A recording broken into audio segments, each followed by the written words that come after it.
आइए, संभल कर। देखिए, आप चिंता मत करिए, आप साईं की शरण में आ गए तो यूँ समझिए कि आप पूरी शिरडी की शरण में हैं। आप आराम करिए, मैं आपका बाकी का सामान लेकर आता हूँ। आइए, संभालिए, आप आराम करिए। मैं कल तक आपका घर ठीक तरह से लगा दूंगा, ठीक है? चलता हूँ, प्रणाम।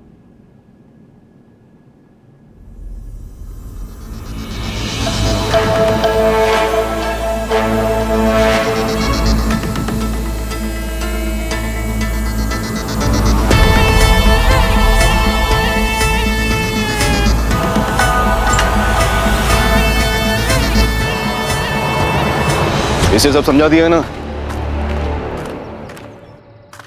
समझ गए? जी। साईं भक्त बनकर साईं पर नजर रखनी है और आप तक हर खबर पहुंचानी है। हो जाएगा। यही किस्सन है। शिरडी में इसकी सहायता करना और सुरक्षा करना आपकी जिम्मेदारी। माका जी। जी।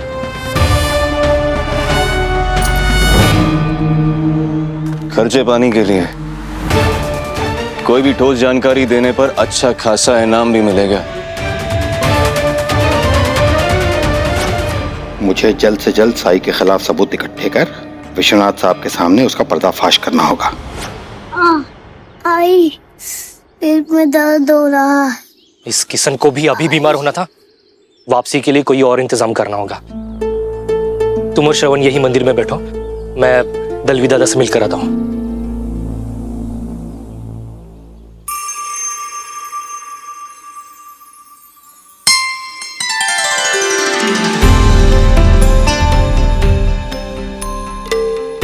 लो बेटा, प्रसाद लो।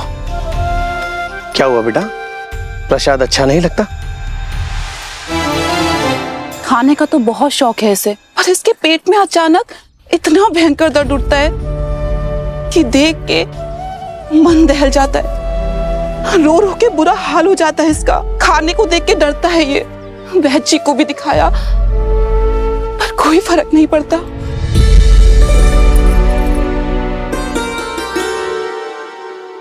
वहां उस तरफ द्वारका माई है, वहां साईं रहते हैं। अब उनसे जाके मिलो, वो इस बच्चे को जरूर ठीक करेंगे। मेरे साईं जपू साईं जपू साईं ओम साईं, मेरे साईं जपू साईं जपू साईं। आई, क्या हुआ?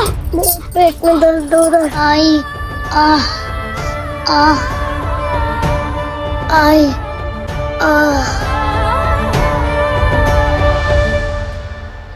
वैसे ये मसालों के नमूने ठीक ठाक ही है बालचंद, पर भाव ज्यादा है।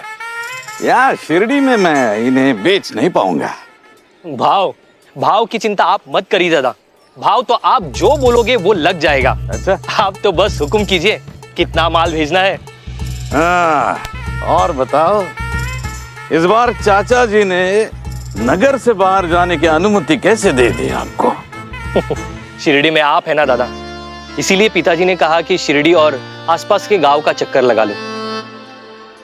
आपके बाड़े में कुछ मरम्मत करनी है क्या? कुछ टूटा है आपके यहाँ? अरे शुभ शुभ बोल भागो जी, कुछ नहीं टूटा फूटा।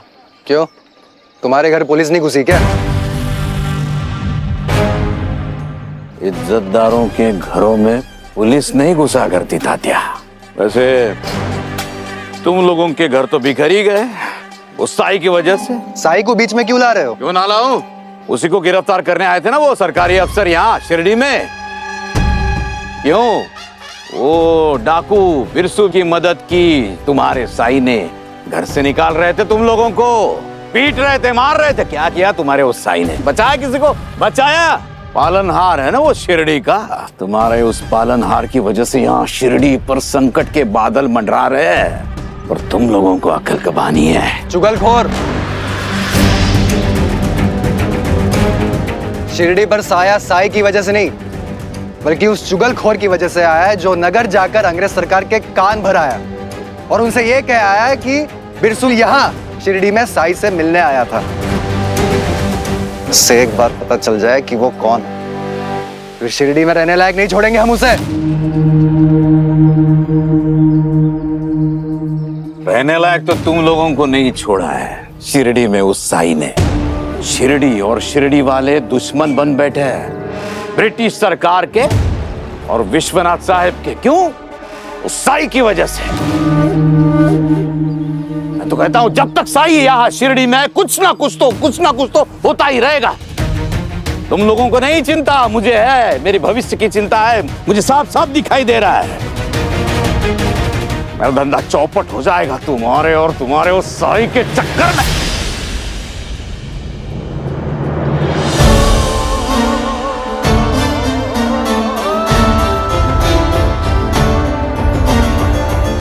चिंता ऐसी डाकिनी काट कलेजा खाए।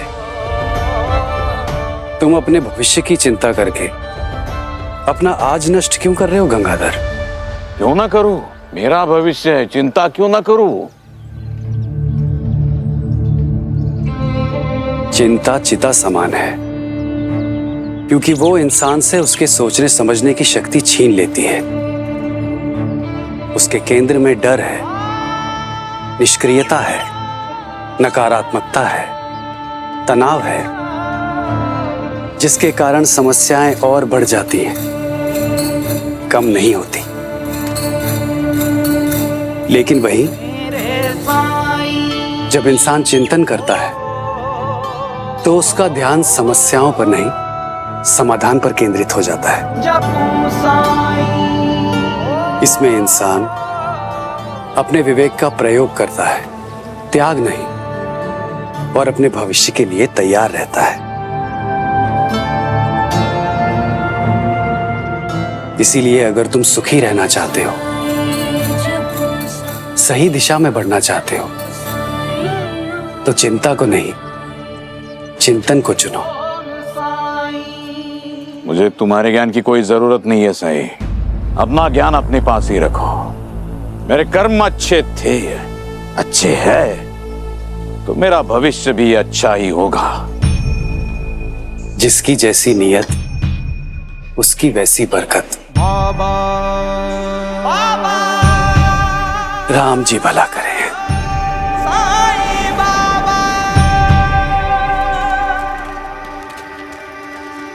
ये कौन है दादा? जिनके अंधभक्ति में शिरडी वालों की मति मारी गई है। अब तुम्हारा शिरडी में आना जाना होगा।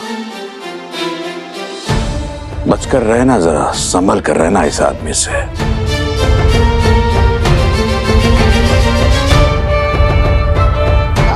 साई, साई, आई क्या हुआ? पिछले कुछ दिनों से इसके पेट में बहुत बुरा दर्द उठता है। खाना पीना सब छोड़ दिया है इसने डर के कारण। खंडोबा मंदिर के पुजारी जी ने बताया यहाँ साई रहते हैं, वो मदद करेंगे।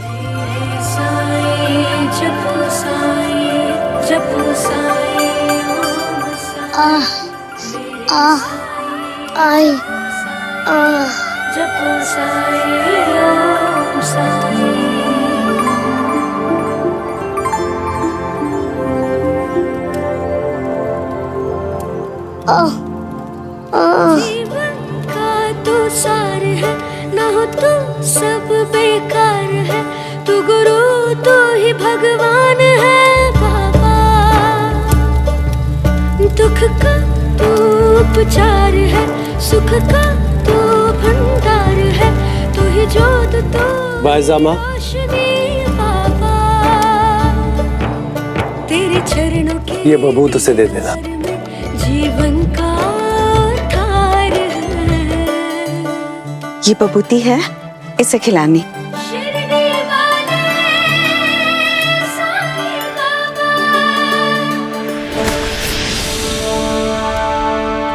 यहाँ क्या कर रही हो तुम? चलो यहाँ से। वो श्रवण को अचानक दर्द उठा। दर्द उठा तो किसी वैद्य को नहीं ढूंढ सकती थी? जरूरत क्या थी ऐसे किसी पाखंडी से कोई उल जलूल दवा लेने की?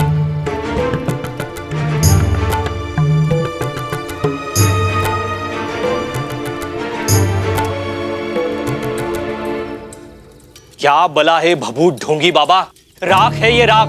मेरे बच्चे को राख चटा रहे थे। वैसे राख औषधि कब से बन गई?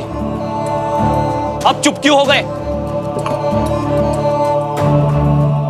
और तुम अपने आप से कभी राख चटाई है तुमने श्रवण को? तो यहां क्यों मति मारी गई तुम्हारी? वो तो भला हो गंगाधर दादा का, जिन्होंने मुझे तुम्हारे बारे में पहले से ही सचेत कर दिया था। उन्होंने सब कुछ बता दिया है तुम्हारे बारे में। चोर डाकू की मदद करने वाले ढोंगी बाबा, दूर रहना मुझसे और मेरे परिवार से।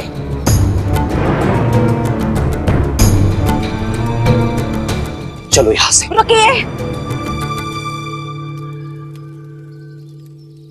क्या कहा आपने? साई ढोंगी है? क्या सबूत है आपके पास? बस किसी का सुन लिया और मान लिया। यहाँ शिरडी में आना, साई पे विश्वास करना कोई जबरदस्ती नहीं है, लेकिन हाँ, यहाँ शिरडी आके यहाँ खड़े रह के साई के बारे में कुछ भी उल्टा सीधा कहना स्वीकार नहीं है। जिसे आप राख कह रहे हो ना, ये हमारे लिए पवित्र विभूति है। आपको नहीं पता इसी विभूति से साई ने कितने लोगों का दुख, पीड़ा, रोग हरा है। मैं आपसे सिर्फ इतना ही कह सकती हूँ। आपको विश्वास ना हो तो ना सही, लेकिन अपने बेटे का दर्द देख के साई पे विश्वास करो। ऐसे ढोंगियों पे मेरी कोई श्रद्धा नहीं है। और अपने बेटे का क्या करना है वो मैं देख लूंगा। चलो यहां से।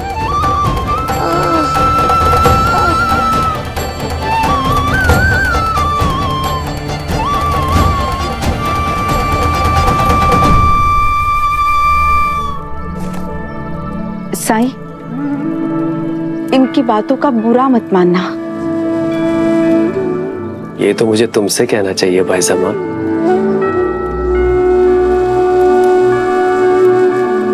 परमात्मा से यही प्रार्थना है कि श्रवण की पीड़ा को जल्दी दूर कर दे। मेरे साईं जपू साईं जपू साईं। अरे कहाँ जा रहे हो? मेरे साईं जपू एक नए मेहमान से मिलने। साईं मेरे साईं जपू साईं जपू साईं। ताई, इतनी सारी रोटियां किसके लिए? कोई आने वाला है क्या? हाँ नंदिनी। कौन? वही जिसके पास तेरी हर समस्या का हल होगा। भिक्षाम देहि। ये कौन भिक्षा मांगने आ गया? वही जिसके हम सब मेहमान हैं। ताई, इसका मतलब क्या है? शिरडी वाले साईं बाबा। आओ साई, ये मेरी बहन है नंदिनी। नंदिनी, ये साई हैं, जिन्हें शिरडी का हर एक इंसान अपना मानता है। साई? शिरडी आते हुए मैंने तुझसे कहा था ना, कोई है जिनकी चरण धूलि ने शिरडी को धर्म स्थल बना दिया है। ये वही है। अच्छा, अब इन्हें तो मैं मिल चुकी हूँ। सच? हाँ। कब? मैं जब रास्ता भटक गई थी ना, तब तो उसे रास्ता भटकना नहीं, सही रास्ता पा लेना कहना चाहिए। वैसे मुझे एक बात नहीं समझ आई ताई, जिन्हें हर इंसान अपना मानता है, उन्हें घर घर जाकर भिक्षा मांगनी पड़ती है पेट भरने के लिए। ये कैसा अपनापन हुआ ताई? भिक्षा मांगने के लिए मुझे किसी ने मजबूर नहीं किया है। भिक्षा मैं अपनी इच्छा से मांगता हूँ। क्यों? अच्छा लगता है दूसरों के सामने हाथ फैलाना? नंदिनी, क्या बोल रही है तू? समझने की कोशिश कर रही हूँ ताई कि जिस इंसान के पास मेरी सारी समस्याओं का हल है, वो अपनी समस्याओं का हल क्यों नहीं ढूंढ पाया? बोलिए, कहिए ना, भिक्षा मांगना अच्छा क्यों लगता है आपको?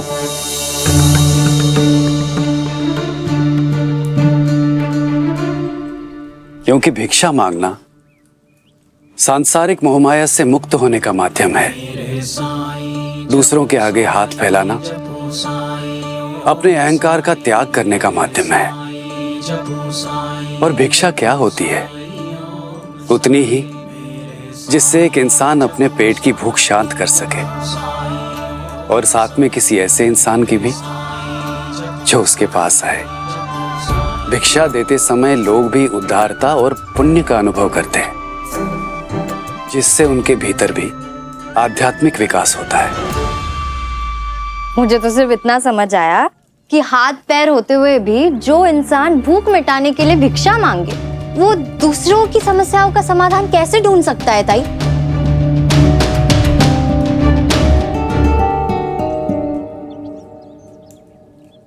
देखा ना, इसकी बातों से ऐसा लगता है जैसे इसका किसी पे भी विश्वास न रह गया हो। श्रद्धा और सबूरी, औरों पर विश्वास आने के लिए सबसे पहले इंसान को खुद पर विश्वास करना सीखना होता है, क्योंकि वही हर विश्वास की बुनियाद है। मेरे साईं, श्री साईं, मेरे साईं, श्री साईं।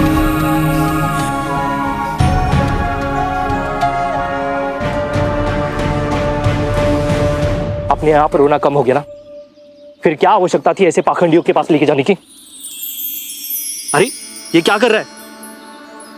ये तो वो राख है। तब से ये राख चाट रहा है।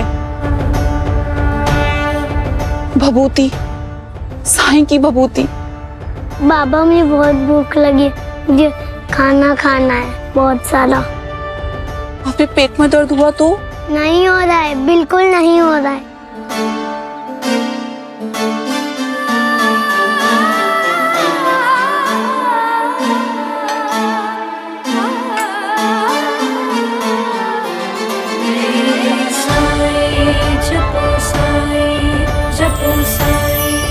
मतलब साईं की भभूति ने चमत्कार कर दिया। देखिए ना कितने प्यार से खा रहा है श्रवण, बिल्कुल पहले की तरह, इतने महीनों बाद और बिना किसी डर के।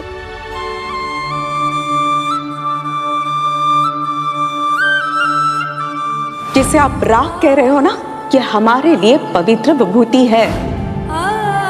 आपको नहीं पता, इसी विभूति से साईं ने कितने लोगों का दुख, पीड़ा, रोग हरा है।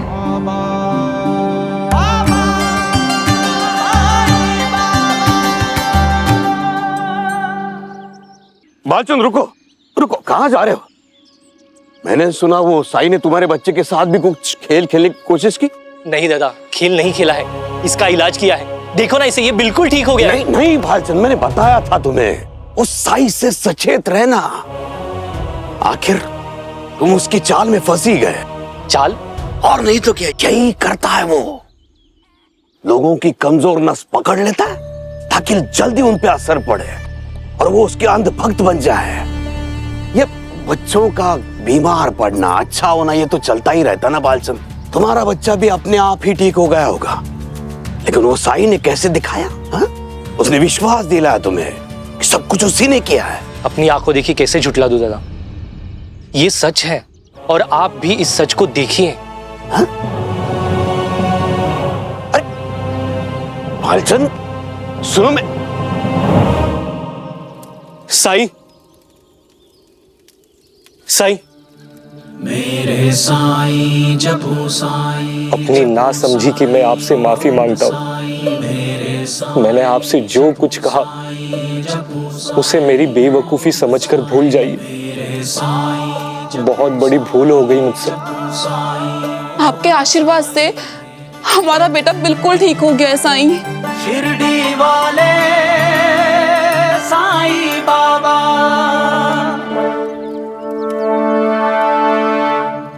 दुख का तू उपचार है, सुख का तू भंडार है। तू है ज्योत, तू ही रोशनी बाबा। और उठा ले मुझे साईं अपने स्टोप के। बस थोड़े ही दिन बचे, उसके बाद तो कारावास में सड़ना है तुझे। विश्वनाथ सरकार ने जो जाल बिछाया है तेरे लिए, उससे तो तेरा काला जादू भी नहीं बचा सकता तुझे।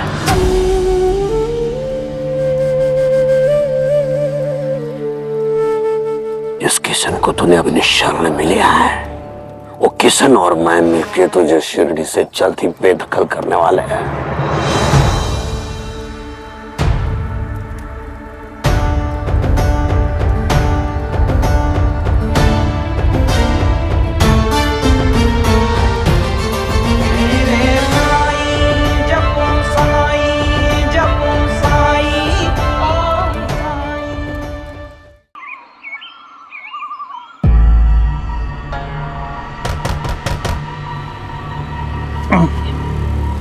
गया सवेरे सवेरे।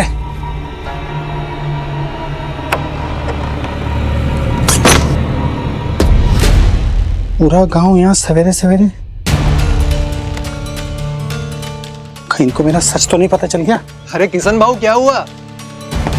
दरवाजा क्यों बंद कर लिया? अरे सब लोग मिलने आए आपसे, आपका हालचाल पूछने।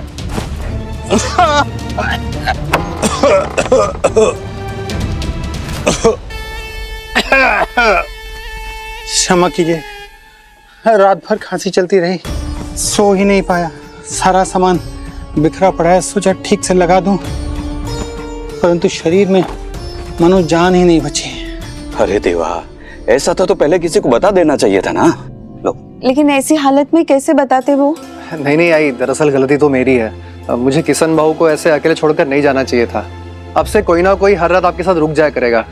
लेकिन उसकी कोई आवश्यकता नहीं है तात्या। हाँ तात्या भाऊ, मैं भी यही कहना चाह रहा था, उसकी आवश्यकता नहीं है। साई का आशीर्वाद है, सब ठीक होगा। आपने एकदम ठीक कहा, साई के आशीर्वाद से सब ठीक होगा। ये देखिए, साई ने आपके लिए विभूति भेजी है। ये हर कष्ट का रामबाण इलाज है, सब ठीक हो जाएगा।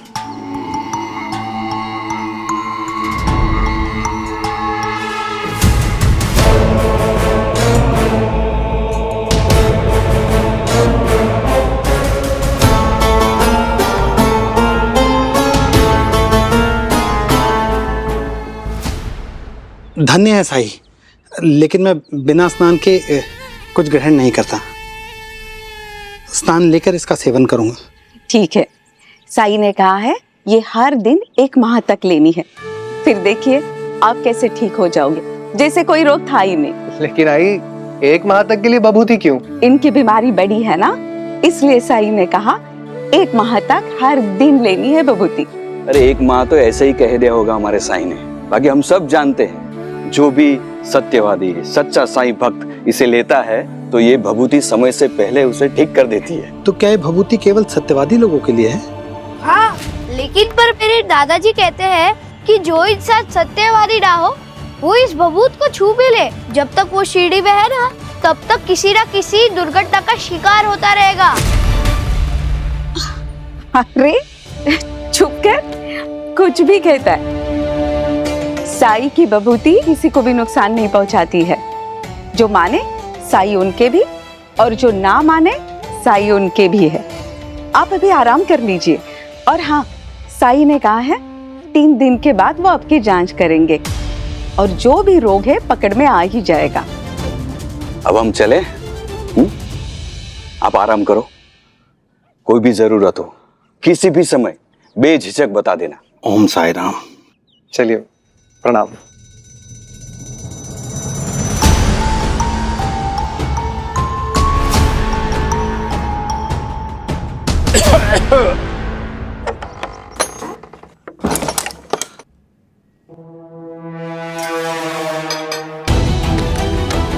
तीन दिन के बाद पूरे शरीर की जांच। यदि साई को पता चल गया कि मुझे कुछ नहीं हुआ है तो मुझे अगले 3 दिनों में सारे सबूत इकट्ठे करके यहां से निकलना होगा।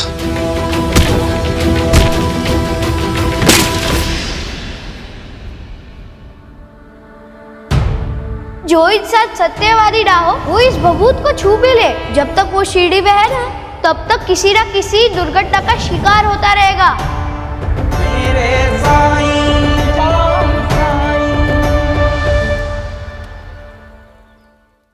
साईं की जगह अगर मैं या आप होते तो हमारे लिए कितना मुश्किल होता है ना।